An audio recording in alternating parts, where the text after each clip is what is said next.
नमस्कार मित्रांनो, आज आपण कपाशीच्या प्लॉटमध्ये आहोत आणि या कपाशीच्या प्लॉटमध्ये तुम्ही बघू शकाल की सोयाबीन इंटरक्रॉप केलेला आहे. म्हणजे 1 तास कापसाचं 1 तास सोयाबीनचं.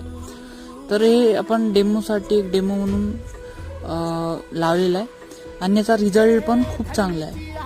आपल्या झाडांची पाहिजे त्या प्रमाणात वाढ झालेली आणि अतिशय खूप सुंदर याला शेंगा लागलेल्या. तुम्हाला जवळून दाखवतो.